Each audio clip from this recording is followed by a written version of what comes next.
In this video, we'll teach you how to join Stake Affiliate program, how this program works, and also how to withdraw Stake Affiliate commission. So first of all, you need to create an account on Stake. So you just need to sign up and create an account, or if you have got an account, you can just click on affiliate in the left menu, and right here when you go to this page, you will see your affiliate link. You don't need to join. You are automatically joined into their affiliate program. You have got the affiliate link, which you can promote, invite friends, and get the commission, guys, from Stake.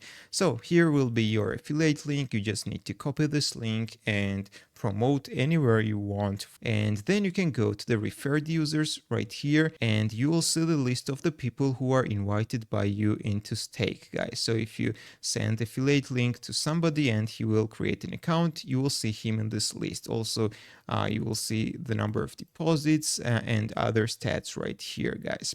Here are the referred users, and the most important part, how to withdraw money from Stake Affiliate program. You just need to go to the commission, and right here you need to click transfer to balance, and right here you will see your total commission. You need to click on transfer to balance, and it will be automatically transferred to the Stake balance. So that's how you can join and use Stake Affiliate program. If this video was helpful for you, don't forget to click the like buttons and don't forget to subscribe.